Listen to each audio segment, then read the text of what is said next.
Greetings, Guitaroholics. Well, I promised you a professional musician, and now we have one. So we're going to do review part 2, Electric Boogaloo, of the Hardluck Kings Outlaw LaGrange. So this is my buddy Tyler. What's up, everybody? What's up, Guitaroholics? I'm Tyler Russin. I play many instruments, including guitar. I play in a rock reggae band right now called Dog Beach Rebels. Check us out on Spotify. Wes was kind enough to let me check out this new guitar he's got, so I'm excited to take it for a spin. So before you get into it, what I forgot to tell y'all last time, even though this looks very Gibson in appearance, you'd sort of expect a 24 3/4 inch scale, but this is 25 1/2. I believe the radius is even at 14 inches. So that should feel pretty familiar to anybody who plays Fenders, and our buddy here plays G&L, so we'll see just how familiar that feels. Yeah, it does feel very similar. I'm instantly at home on the neck, I will say that. Feels good. That's very cool. Yeah. And the just want to point out the 12th fret has the nifty little logo star. Oh yeah, look at that star. Very cool.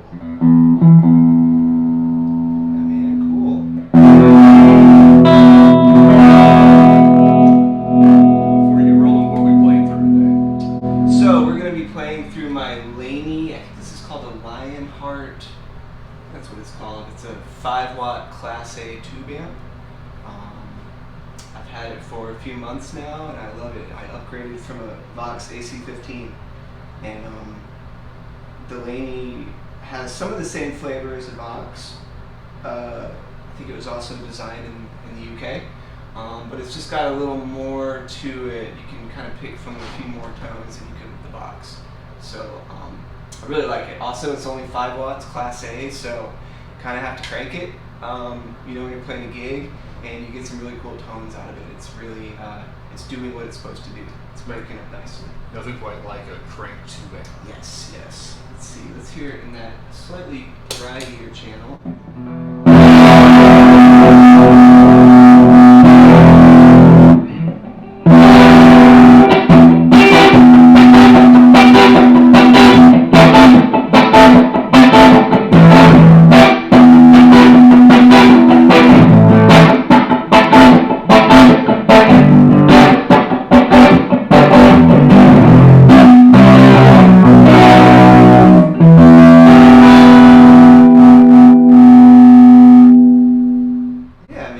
You mentioned that I might want to try it like this, and I can kind of see what you mean. Yeah, we'll start to walk away from you. This isn't my normal style, but I can see how it works. Yeah, let's see.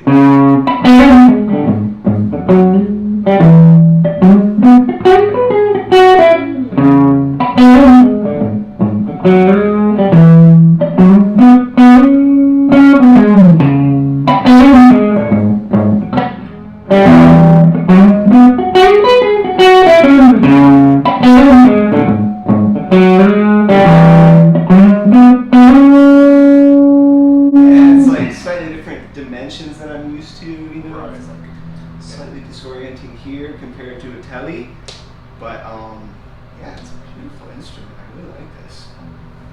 It's got a nice sound to it too. Another thing you might expect on a Gibson that looks very similar is to have volume and tone controls for each pickup, but here you just have a master volume and a tone for each pickup. And they are a little bit hotter than I would expect for basically a store brand. Yeah. Okay, and then what's when it's down? Which one was? So we have bridge, both, and neck. Okay. Cool. Yeah. My telly's got a humbucker in the neck, so I spent a lot of time something like this.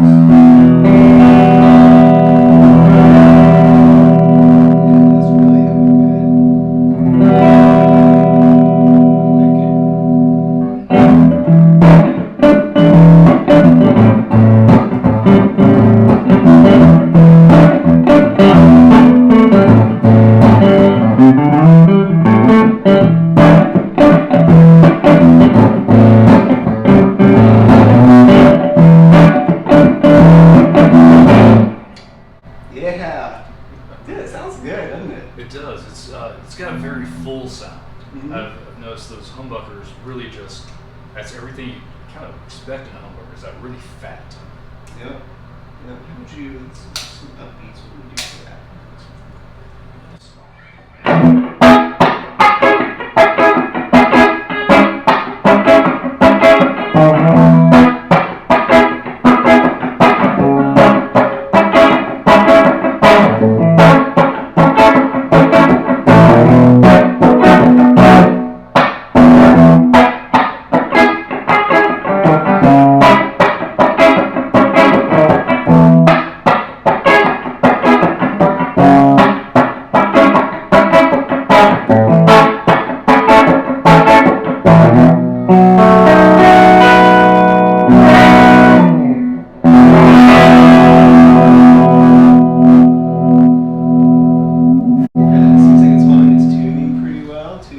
Despite the nut. Which, if you watch the first video, my main problem is that plastic nut. Yeah. I guess you gotta cut costs somewhere. You do, and I have to say, I'm glad it was something that's relatively easily replaceable. I was honestly expecting cheap hardware across the board, and the fact that it has Wilkinson tuners on it was very surprising. Yeah, man, it's got a really good feel to it.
Cool, man. Yeah, it's real.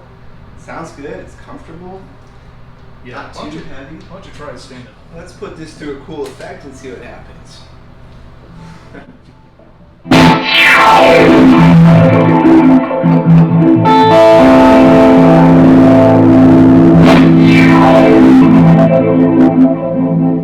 Alright, now let's take it off that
We'll call an outlaw for nothing. Yeah.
extending my left arm out a little bit more. Well, I think because of the way the neck is set as opposed to a Telecaster style guitar. Yeah. Yeah, and it's, I guess, kind of the way it's sitting on you too, since you got the strap could probably be adjusted a little bit more. Yeah, true.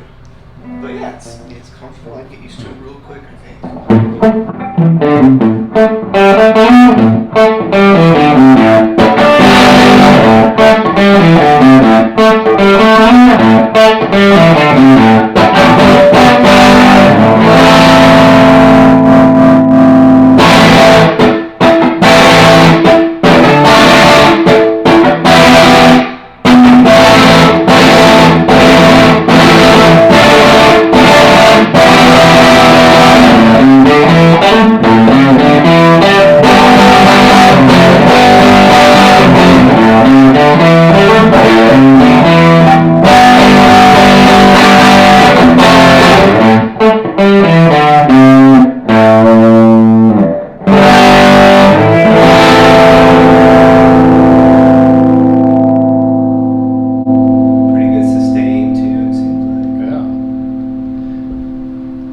So considering this is your usual gigging rig, I think I'm hearing a little bit more bass coming from this than from your usual GNL.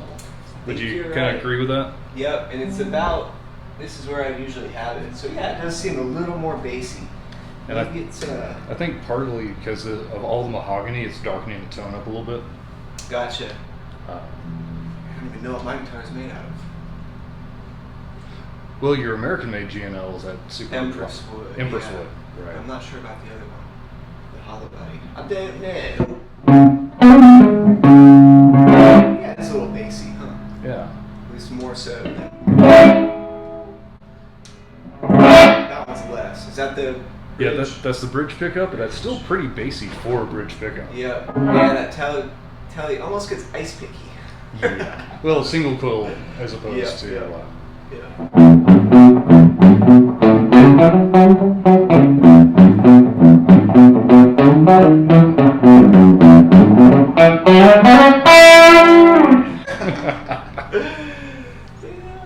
This is pretty cool. I like it. How much does it weigh? Have you weighed it? I think it's right about between 7 and 8 pounds, if I remember right. That's what I was thinking. Yeah. My light one is like 6.5. It's a little over that, I think. Yeah. Well, and you've got a big body on that guitar too. True. So I guess moment of truth. Mm-hmm. What would you think that guitar is worth? Man, I mean, overall, how it's playing and stuff, I feel like it's playing like pretty on par with my my foreign-made GNL. You know, it seems like it's about pretty close to that. And the craftsmanship seems like, I'd say pretty close as well. You know, I know you had pointed out a couple blemishes in your other video. Actually, let's just see. Since I didn't show them on the video, can you see any blemishes just at kind of first glance there? I can see, there's something going on right here. Mm-hmm. Kind of looks like a birthmark or something. Right. And you can see another one like in the actual crotch of the V, for lack of a better term. Oh yeah, there's a little something going on there. Oh yeah, I really think just when they were cutting that like burned a little bit. That does friction. look like a burn. Yeah. Yep, you're right. They're using a router on it or something. Mm-hmm. Yeah, I don't know. I mean, this feels like a, $500 to $700 guitar, I would think. That's about where I would price it too. Yeah. Yeah. So considering if I didn't do the setup, didn't get the pewter doohickey on it, just the out the door price started out at $360. And I mean, after adding everything, shipping, handling, tax, just barely over $500. Wow. Yeah, that seems like a really good value for what you're getting. So one of the things that I've been waiting to notice, and I want to see if you notice it, the back of the neck is gloss. Mm-hmm. Are you feeling it getting sticky at all? Is it hindering your playing at all? I'm sweating a little bit right now. It's kind of hot in my house. And we're in Texas in summer. Right. I wouldn't call it sticky. It's still, I didn't notice anything while I was playing. Right. No, I think it feels good. know exactly what they did, but Yeah, that was my impression too. When I first started playing, like, oh no, it's got this heavy gloss on the back, and it has not gotten in the way once. It has a little sparkle, but I haven't had it impede my playing at all. no, it's fine. It's very different than on my main one that I play. Actually, my buddy sanded all this down for me and put like gun oil on it, so it's got a very different feel than that. Oh yeah. But I almost feel like on mine, sometimes you almost can feel the sweat kind of soaking in or something, because there is like nothing protecting the wood. Oh, well, that's a good point too. Yeah. I mean, I wouldn't complain about it. It feels, it feels fine.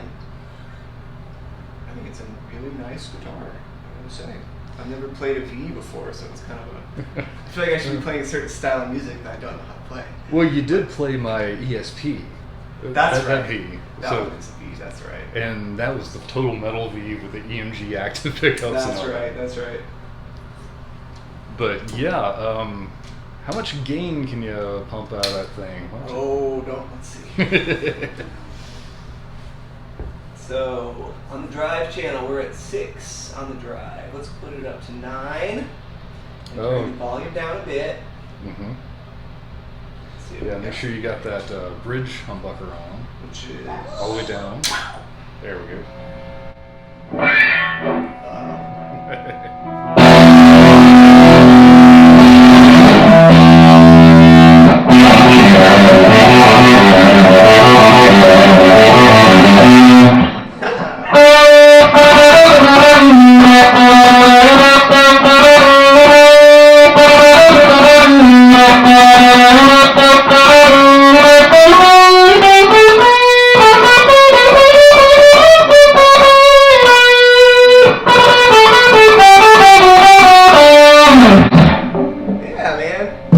So I think this guitar is kind of made for the drive. Yeah, I think so.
Love that smile.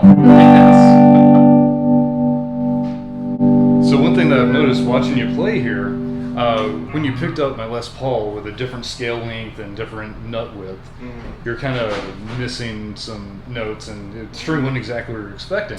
Yeah. I haven't seen that really at all since you picked that up. Nah, there's a couple right at the beginning when I was sitting. I think just trying to get used to where to have it exactly. Yeah. And I haven't played in a week. But yeah, man, I feel right at home on it.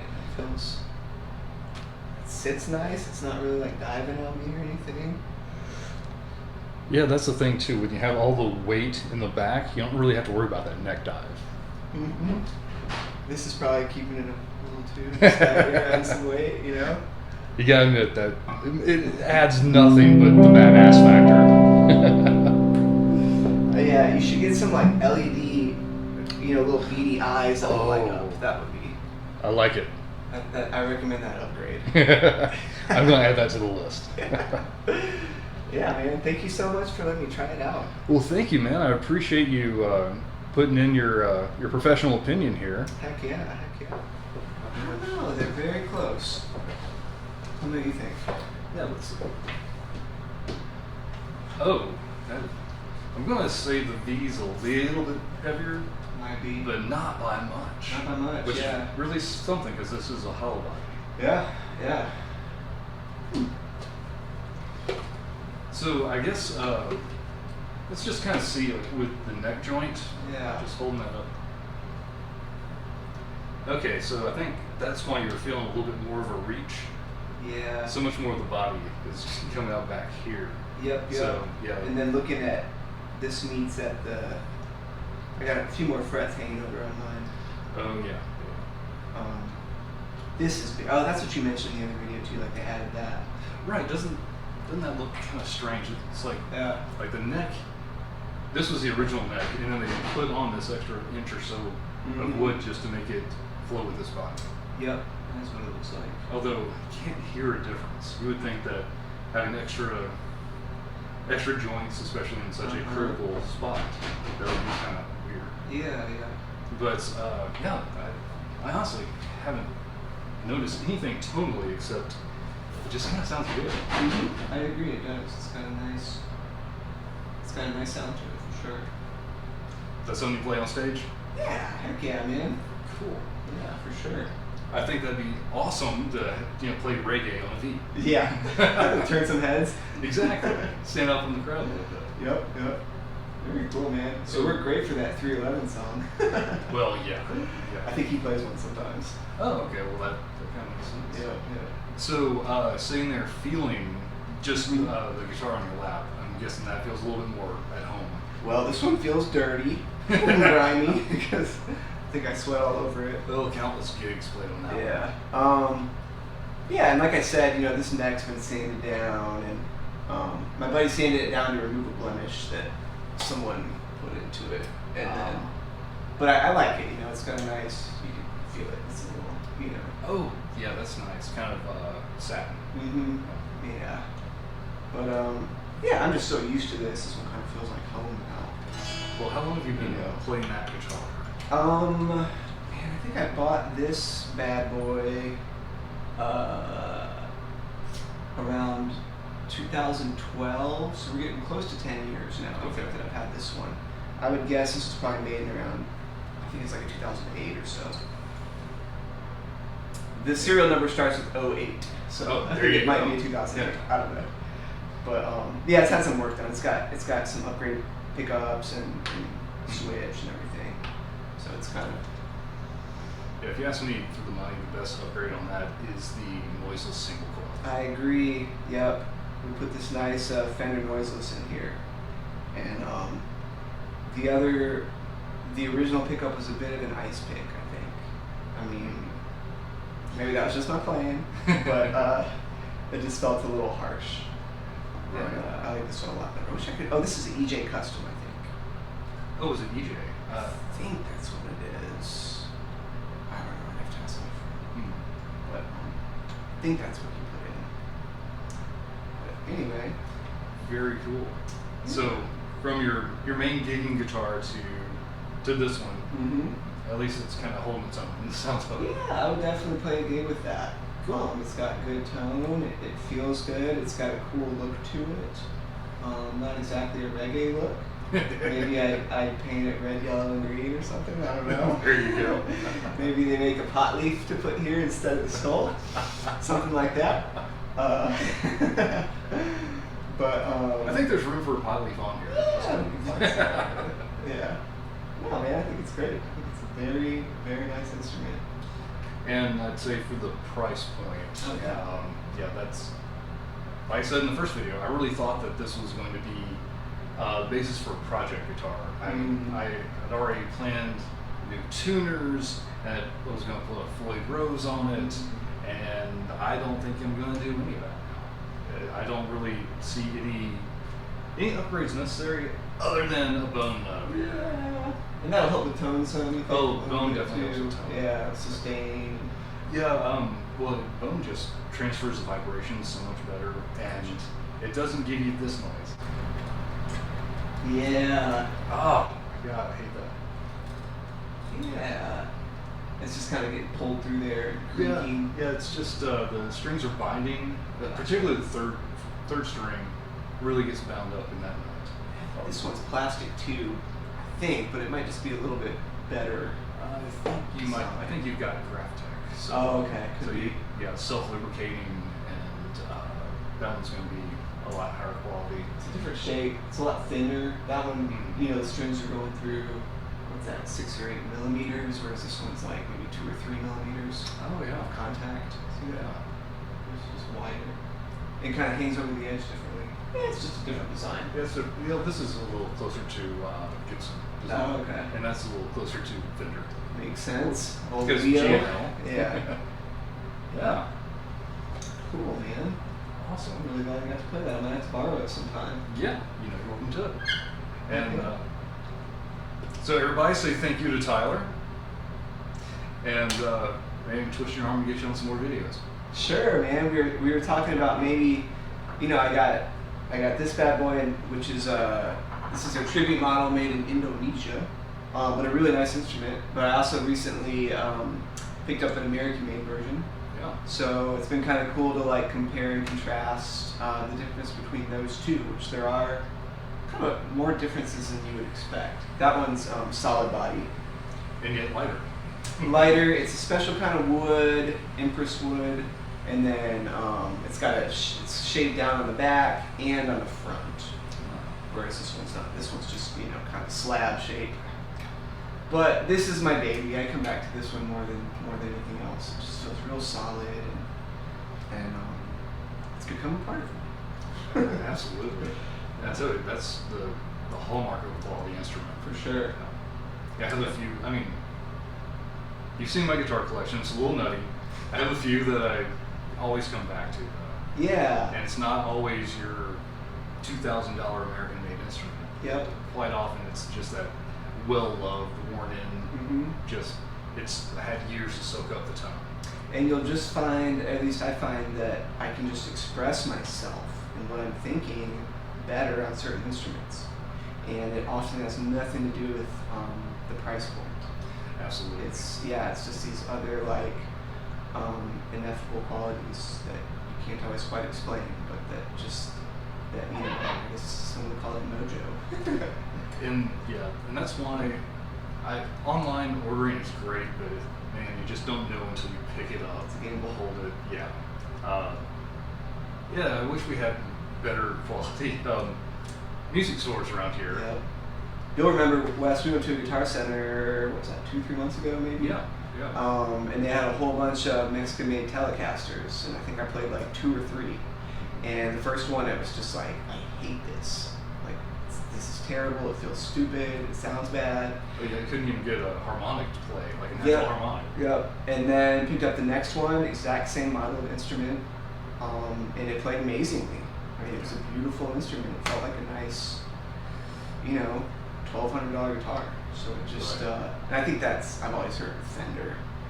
When you're producing that many, if you're gonna find a good Fender, you gotta play a bunch, and you'll find 1 or 2 that are really special, and then a whole bunch that are just kind of average.